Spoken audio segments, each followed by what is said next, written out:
Sir हम एक step आगे बढ़ते हैं सर।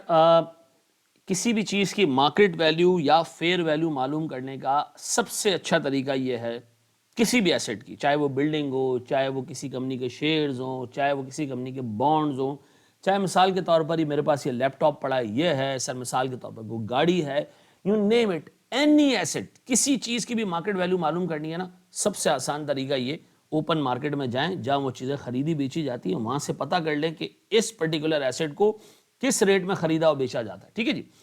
लेकिन सर बाज़ औक़ात होता ही है कि ओपन मार्केट बहुत सारी चीज़ों की नहीं होती, या ओपन मार्केट के अंदर ट्रांजैक्शंस बहुत कम होती हैं, बायर एंड सेलर बहुत कम होते हैं।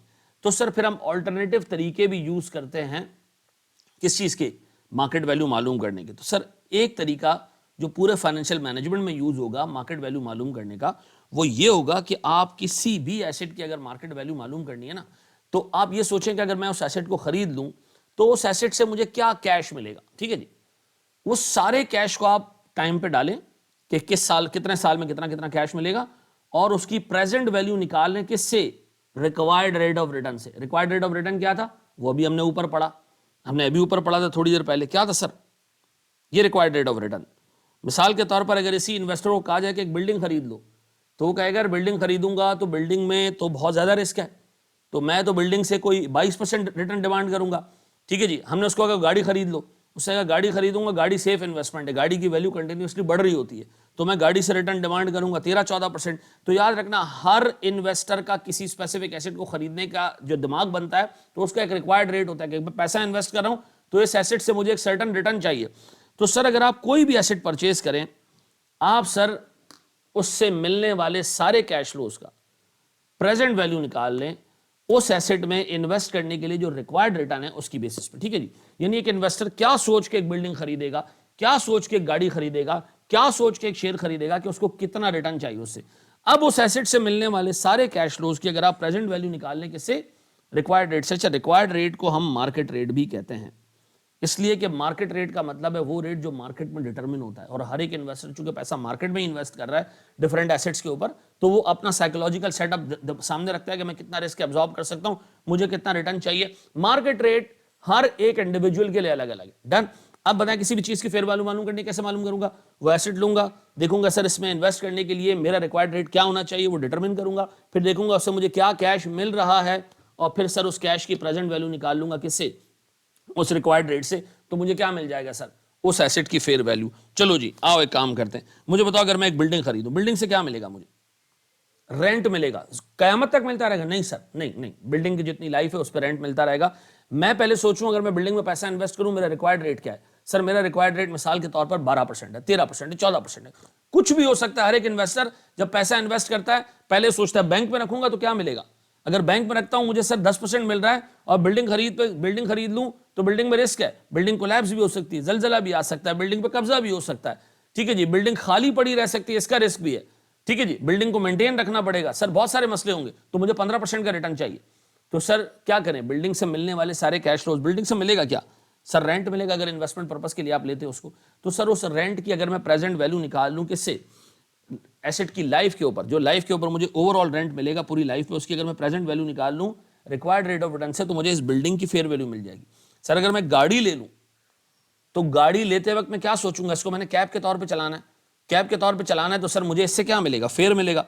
सर इस फेयर को अगर मैं टाइमलाइन पे डालूं कि मुझे अगले 5 साल तक कितना फेयर मिलेगा, और उसकी प्रेजेंट वैल्यू निकाल लूं रिक्वायर्ड रेट से, तो सर मुझे इस गाड़ी की फेयर वैल्यू पता चल जाएगी। ठीक है जी। सर बॉन्ड्स की फेयर वैल्यू, सर बॉन्ड एक लिमिटेड टाइम तक मुझे इंटरेस्ट देगा और एंड में आगे मेरा प्रिंसिपल मुझे वापस कर देगा, तो सर जो इंटरेस्ट और प्रिंसिपल इससे रिकवर होगा, आप उसकी प्रेजेंट वैल्यू निकाल लें रिक्वायर्ड रेट ऑफ रिटर्न से, आपको इस बॉन्ड की फेयर वैल्यू पता चल जाएगी। और सर हमारा डियरेस्ट, किसी कंपनी के शेयर्स खरीदोगे तो उससे आपको डिविडेंड मिलेगा, लेकिन सुनो, ये डिविडेंड तुम्हें कयामत तक मिलता रहेगा, क्योंकि हमारी अजम्पशन होती है कि company is a perpetual structure, कयामत तक ये डिविडेंड मिलेगा। और इन सब की प्रेजेंट वैल्यू अगर तुम निकाल लो किससे, रिक्वायर्ड रेट ऑफ रिटर्न से, कि इस पर्टिकुलर सेक्टर में पैसा इन्वेस्ट करने में मुझे कितना रिटर्न मांगना चाहिए। ठीक है जी। उससे अगर प्रेजेंट वैल्यू निकाल लो, लेकिन याद रखना है डिविडेंड परपेचुइटी में आपने रखना होगा। सर इन सब की प्रेजेंट वैल्यू निकाल लो तो तुम्हें एक शेयर की या पूरी की पूरी कंपनी की मार्केट वैल्यू पता चल जाएगी। तो अब किसी भी चीज की मार्केट वैल्यू अगर आपने मालूम करनी है, फेयर वैल्यू मालूम करनी है, तो आप क्या करते हैं सर, उससे मिलने वाले रिटर्न्स की कैश फ्लोज की प्रेजेंट वैल्यू निकालते हैं किससे? रिक्वायर्ड रेट ऑफ रिटर्न से। अच्छा, एक चीज याद रखना, चूंकि हर एक इन्वेस्टर का रिक्वायर्ड रेट अलग अलग होता है, तो हर एक इन्वेस्टर की फेयर वैल्यू अलग अलग आएगी। तो क्या ये फेयर वैल्यू सबकी अलग अलग होगी? तो फिर चलेगा कैसे? सर ऐसे चलेगा कि ये जो फेयर वैल्यू निकलती है ना, ये वो फेयर वैल्यू होती है जो इन्वेस्टर समझता है कि वैल्यू होनी चाहिए। आइडियल वर्ल्ड में यही मार्केट वैल्यू होगी, लेकिन सर बाज़ औक़ात इसकी मार्केट वैल्यू डिफरेंट हो सकती है। मिसाल के तौर पर मैं एक बिल्डिंग खरीदने जा रहा हूं, मैंने सोचा इस बिल्डिंग से मुझे अगले 15 साल तक रेंट मिलेगा, और मैं इस बिल्डिंग में अगर पैसा इन्वेस्ट करूं तो मुझे 15% रिटर्न मांगना चाहिए, और मैं सर सारे कैश फ्लोज की प्रेजेंट वैल्यू 15% पे निकालूं और मुझे वैल्यू मिले से 2 करोड़। मैंने बिल्डिंग की वैल्यू पूछी तो मुझे पता चला जी 1.8 करोड़। मैंने कहा बेहतरीन, ये मुझे 1.8 में मिल रही है, जबकि मेरे हिसाब से इसकी वैल्यू कितनी है? 2 मिलियन, 2 करोड़, तो मैं खरीद लूंगा। अगर सर मेरे हिसाब से वैल्यू निकल रही है 2 करोड़ और सर इसकी मार्केट वैल्यू उस वक्त चल रही है 2.1 करोड़, तो मैं शायद ना खरीदूं। क्यों? क्योंकि मैं ये समझता हूं कि यार मेरे रिक्वायर्ड रेट पे इसकी मार्केट वैल्यू इतनी नहीं आ रही है जितनी कि इस वक्त मार्केट वैल्यू चल रही है। इसका मतलब यह है कि अगर आप कैश फ्लोज की प्रेजेंट वैल्यू मेरे बच्चों निकालोगे तो ये वो वैल्यू निकलेगी जो तुम्हारे हिसाब से होनी चाहिए। इसको उर्दू जुबान में हम कहते हैं फेयर इंट्रिंसिक वैल्यू। क्या कहते हैं? Fair intrinsic value. शॉर्ट करके हम कहें तो इंट्रिंसिक वैल्यू। यानी किसी भी एसेट की कैश फ्लो से जो प्रेजेंट वैल्यू आप निकालो रिक्वायर्ड रेट ऑफ रिटर्न से, तो जो वैल्यू निकलेगी वो क्या कहलाएगी? वो कहलाएगी इंट्रिंसिक वैल्यू, यानी वो वैल्यू जो मेरे हिसाब से होनी चाहिए।